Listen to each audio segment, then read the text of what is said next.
सतगुर कहें करो तुम सोई, मन के कहे चलो मत कोई। ये भौ में गोते दिलवावें, सतगुर से बेमुख करवावें। भाई जब तक आंखों के केंद्र पर एकाग्रता स्थापित नहीं होगी तब तक हमारा सुमिरन भजन नहीं बनेगा। तो शुरुआत यहाँ से करते हैं कि जिन लोगों को नामदान मिल चुका है वो कृपया इस सत्संग को बहुत ध्यान से सुने और अंत तक सुनने की कोशिश करें।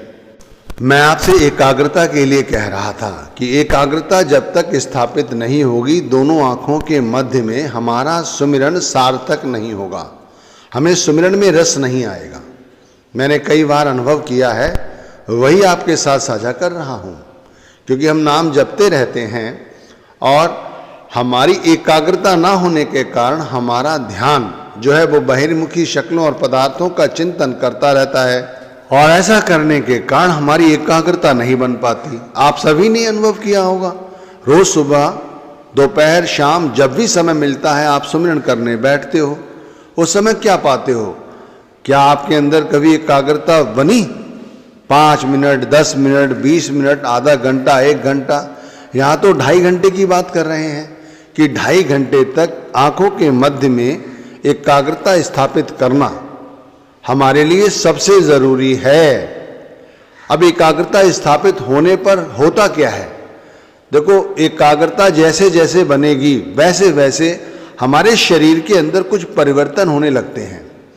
वो परिवर्तन कैसे हैं? हमारे हाथ पांव सुन्न होने लगते हैं। जैसे जैसे हम शब्द में डूबते जाते हैं यानी शब्द का रूप होने लगते हैं, वैसे वैसे हमारे शरीर के अंग अपने आप सुन्न पड़ जाते हैं। हाथ सुन्न पड़ जाते हैं, हथेलियाँ बिल्कुल सुन्न हो जाती हैं, उंगलियाँ बिल्कुल सुन्न हो जाती हैं, पैरों के तलवे सुन्न हो जाते हैं, पिंडलियाँ सुन्न हो जाती हैं। ऐसा लगता है शरीर है ही नहीं। और जबकि हम पूरी तरह से चेतन अवस्था में हैं, नाम जप रहे हैं, सब कुछ अनुभूति कर रहे हैं, गुरु के स्वरूप का ध्यान कर रहे हैं, नाम जप रहे हैं, अब बहुत अच्छा अनुभव कर रहे हैं। 2 से 2.5 घंटे की एकाग्रता बनाने के लिए बहुत मेहनत करने की जरूरत है। ये ऐसे नहीं हो जाएगा कि कहा और ये हो गया। आप खुद करके देख ही रहे हैं, आधा घंटा 1 घंटा तो बन नहीं पाता, यहाँ 2.5 घंटे के लिए कहा जा रहा है। और 2.5 घंटे के लिए भाई कितनी मेहनत की जरूरत होगी, आप खुद से विचार करो और तैयारी कितनी बड़ी होगी। तो यहां पर बड़ी बारीकी से समझाने की कोशिश कर रहा हूं कि एकाग्रता बनती कैसे है। जो सुमिरन कर रहा है साधक, भजन कर रहा है, ध्यान कर रहा है, जब उसकी आत्मा का सिमटाव ऊपर की ओर होने लगता है तब एकाग्रता बन जाती है। अभी हमारा मन 9 द्वारों के जरिए बहिर्मुखी रहता है, तो हमारी आत्मा का सिमटाव ऊपर कैसे होगा? नहीं होगा ना। हमारी आत्मा का सिमटाव जब ही ऊपर होगा जब हमारा मन भी उन्हीं चीजों का, उन्हीं शक्लों का चिंतन करे जिन चीजों के साथ एकाग्रता बनती है। अब आप सभी से विनती है, अपने अंदर झांक कर देखो कि ऐसी कौन सी चीज है जिसका ध्यान करते हुए हम लगातार 2.5 घंटे तक अपने अंदर एकाग्रता स्थापित कर सकते हैं। देखो, कोई चीज है ऐसी संसार में? नजर दौड़ाओ चारों ओर, किस चीज का ध्यान करने से 2.5 घंटे की एकाग्रता बन सकती है? आप विचार करो, आप पाओगे केवल गुरु का रूप ही ऐसा है जिसके साथ हम 2.5 घंटे तक एक जगह, एक स्थान पर बैठकर अपने अंदर ध्यान की एकाग्रता स्थापित कर सकते हैं।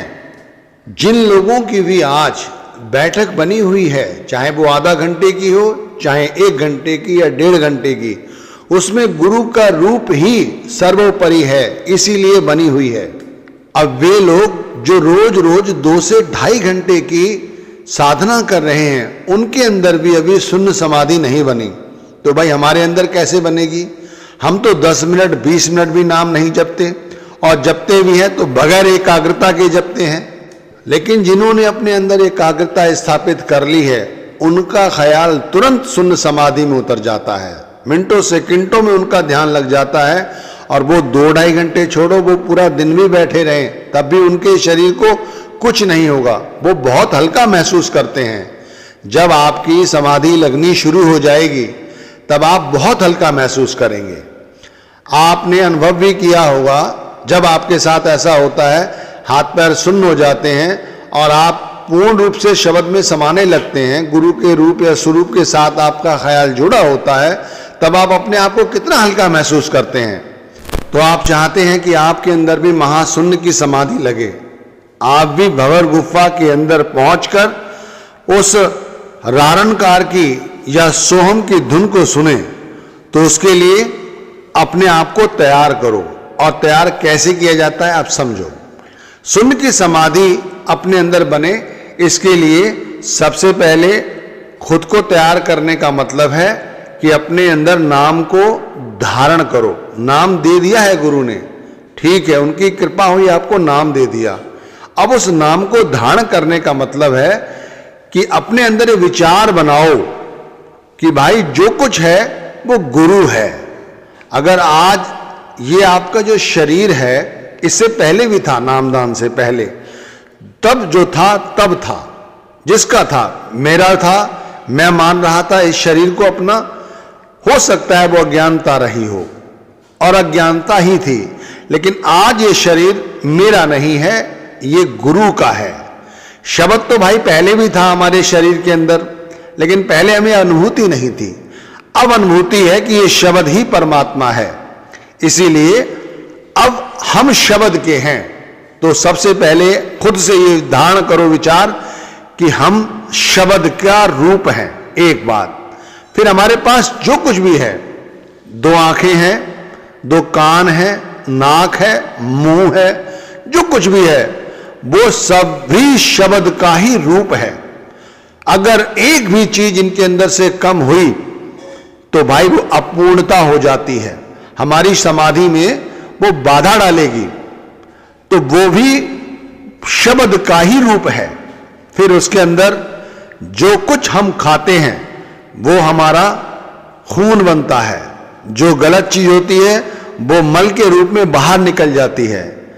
ये सब कुछ जो हमारे अंदर हो रहा है, ये भी सब कुछ शब्द का ही रूप है।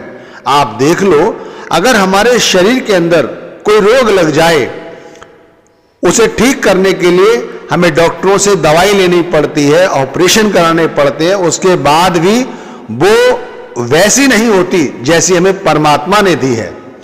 तो हमें परमात्मा का धन्यवाद करना है और उसका शुक्रगुजार होना है, और मुंह से नहीं, अंदर से इस चीज की अनुभूति होनी चाहिए कि भाई ये वाकई में सब कुछ परमात्मा का है। तो ये पहली बात आपकी हुई कि अगर मैं आज सुंदर हूं, मैं स्वस्थ हूं, मुझे सब कुछ दिखाई दे रहा है, मेरे ऑर्गन्स काम कर रहे हैं, ये सब कुछ शब्द है।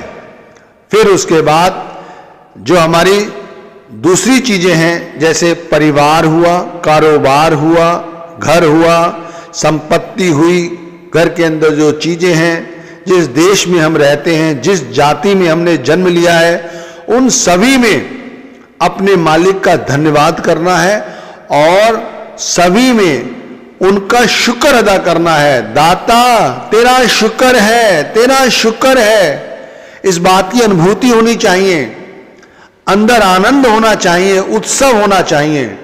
और उसके बाद इन चीजों को अपना ना मानना। समाधि की शुरुआत यहां से होती है, आप समझ रहे हैं। बिल्कुल कतई भी अपने मन में विचार ना लाएं कि इनमें से कोई भी चीज हमारी है, वो सब कुछ शब्द की है, ईश्वर की है। अब इसे प्रैक्टिस में लाएं। कैसे? सुबह उठे, 1 मिनट के लिए अपने आंखें बंद करके इन बातों पर विचार करें। फिर दिन में भी इस बात पे विचार करें, जब याद आ जाए तब विचार करें और अपने आप से कहें कि ये सब कुछ ईश्वर का है। घर में सुंदर स्त्री है, चरित्रवान स्त्री है, तब भी वो मालिक का ही रूप है।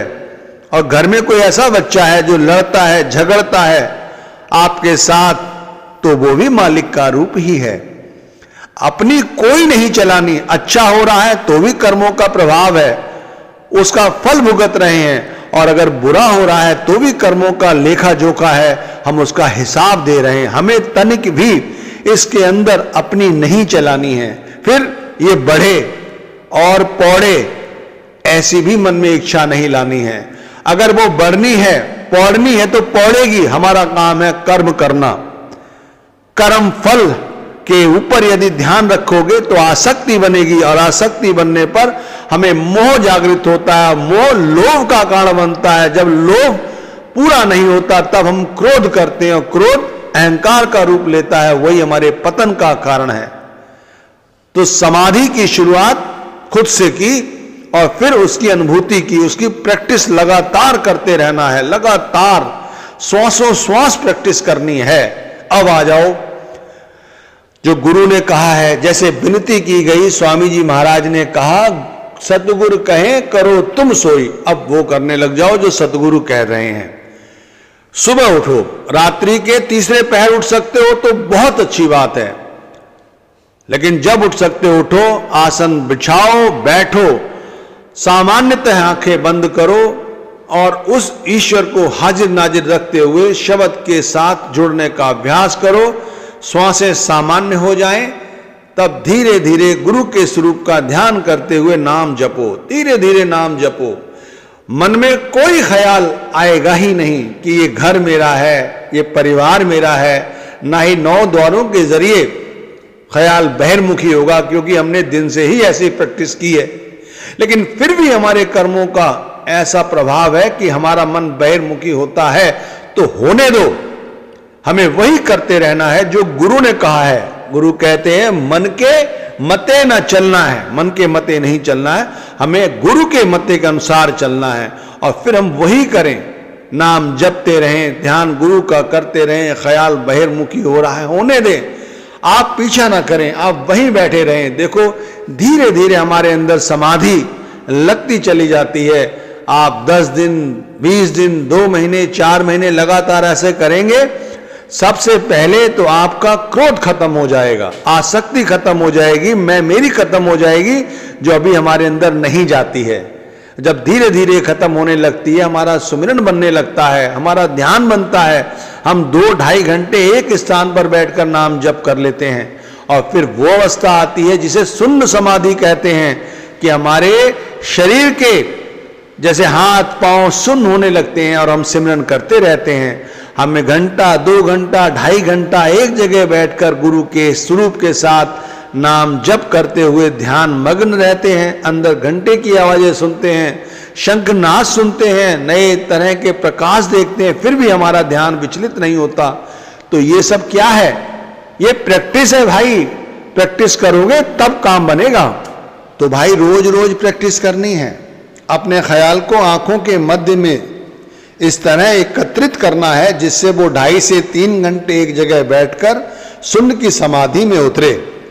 भाई शुरू से ही, अभी से ही इस बात की प्रैक्टिस करने लग जाओ कि भाई यहाँ हम निमित्त, एक साधन है।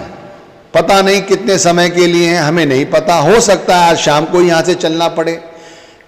आपको ये सब करने में थोड़ी कठिनाई होगी, लेकिन आप लगातार अभ्यास करते रहें, बगैर नागा अभ्यास करें। मैं आपसे सभी से विनती कर रहा हूं कि नागा ना करें, कभी भी सुमिरन में नागा ना लाएं। जो लोग 2 से 2.5 घंटे का रोज सुमिरन करते हैं, ध्यान करते हैं, भजन करते हैं, यदि वो कभी सुमिरन ध्यान भजन नहीं कर पाते हैं किसी कारण से, तो भाई वो लोग तो दिन में परेशान रहते हैं। उनका मन करता है भाई कोई चीज़ छूट गई है, और वो उस काम को कर लेते हैं, देर सवेर कहीं बैठ के अपना काम कर लेते हैं। लेकिन जो लोग घंटा, आधा घंटा भी नहीं करते, 10-15 मिनट करते हैं और फिर वो उसे टाला मटोल की आदत बना रखी है, उसी में लग जाते हैं, उन लोगों से कहता हूँ भाई रोज रोज सुमिरन करो। इसमें नागा मत लाओ, नागा लाने की जरूरत नहीं है, हमें ये रोज रोज करना है। और जो बात समझाई जा रही है वो तो जरूर ध्यान में रखो कि भाई सब कुछ नाम है, शब्द है, घर शब्द है, शरीर शब्द है, दुकान शब्द है, नौकरी शब्द है, बच्चे शब्द हैं, सब कुछ शब्द है। यानी सब कुछ ईश्वर है, परमात्मा है, हम यहाँ कुछ नहीं हैं। कभी भी यहां से उठा लिए जा सकते हैं, इसलिए